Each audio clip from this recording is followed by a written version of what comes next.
चलो तो हम लोग का जो डेरिवेशन है वो है capacitance of parallel plate capacitor. ठीक है, capacitance of parallel plate capacitor.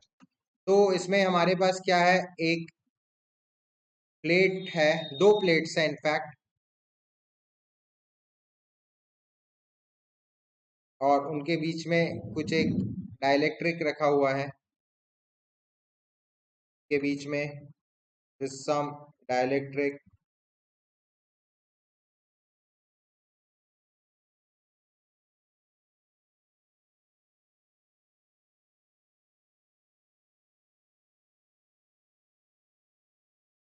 ठीक है, इसका एरिया है ए, डाइलेक्ट्रिक का। अभी पहले हम लोग एक काम करते हैं, डाइलेक्ट्रिक नहीं रखते, ठीक है, हम लोग सिर्फ नॉर्मल वैक्यूम में करके देखते हैं। अभी फिलहाल हम लोग डाइलेक्ट्रिक नहीं रख रहे, बाद में हम लोग डाइलेक्ट्रिक रख के देखेंगे। ठीक है, अभी फिलहाल आप लोग के पास बस दो प्लेट्स है और कुछ नहीं है। मैं लास्ट में आपको डाइलेक्ट्रिक रख के दिखा दूंगा। तो इस बीच में जो ये नॉन कंडक्टर है, इसका परमिटिविटी कितना हो जाएगा, एप्सिलॉन नॉट, क्योंकि वैक्यूम है। ठीक है, और इन दोनों के बीच में जो डिस्टेंस है दैट इज डी। ठीक है, हम लोग को देखना है इसका कैपेसिटेंस क्या होगा। तो सबसे पहले इलेक्ट्रिक फील्ड ऑफ प्लेट क्या होता है, surface of conductor. Electric field of surface of conductor, हमने चैप्टर 1 में ये डेरिवेशन किया है। E is equal to sigma by epsilon naught. Sigma क्या होता है, क्या बोलते हैं सिग्मा को, सरफेस चार्ज डेंसिटी। ठीक है, अच्छा, ऑल्सो ये इक्वेशन 1, मैं इसको अलग से मिटा दे रहा हूँ। ठीक है, तो also E is equal to V by D. ये कल हमने किया था, पोटेंशियल बाई डिस्टेंस, है ना। इक्वेटिंग इक्वेशन 1 एंड 2, दोनों E का ही वैल्यू है तो दोनों को इक्वेट कर सकते हैं हम।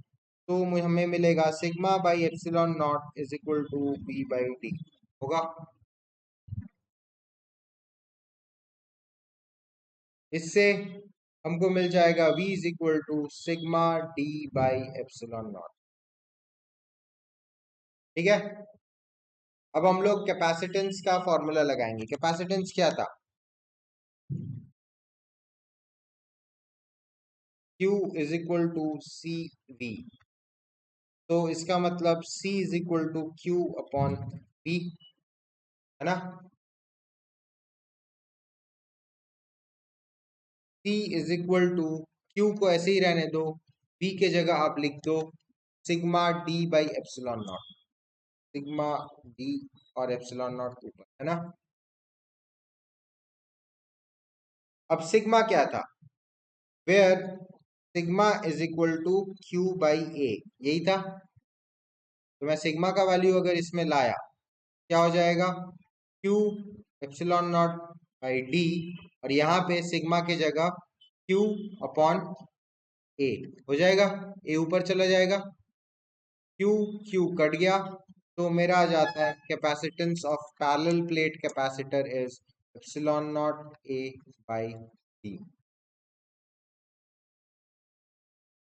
आया समझ में, लिख लो। दोबारा मैं एक रिपीट मार दे रहा हूँ।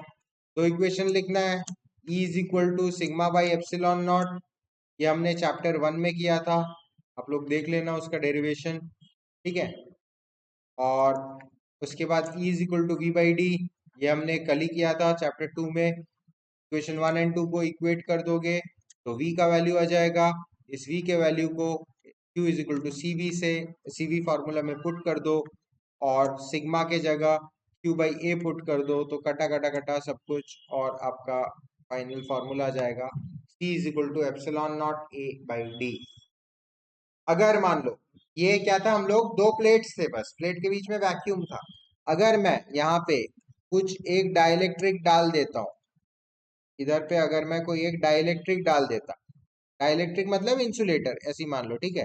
डाइलेक्ट्रिक अगर डाल देता और जिसका की मान लो एप्सिलॉन आर था, ठीक है, इसका मान लो epsilon relative permittivity epsilon R है, तो ये फॉर्मूला क्या बन जाता, simple, in case of dielectric C हो जाएगा epsilon naught into epsilon R, और बाकी सब सेम बाई डी। आए समझ में? ये डाइलेक्ट्रिक पूरा का पूरा स्पेस खा के बैठा है, ठीक है।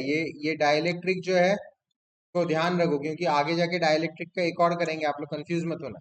ये जो डाइलेक्ट्रिक है पूरा प्लेट से प्लेट तक पूरा है, आ रहा है समझ में? ऐसे नहीं है बीच में थोड़ा सा पार्ट रखा है, ऐसे नहीं है, पूरा प्लेट टू प्लेट, मतलब डी पूरा डिस्टेंस डाइलेक्ट्रिक ही है, ठीक है। तो फिर आपका क्या हो जाएगा, ये फॉर्मूला हो जाएगा। आया समझ में?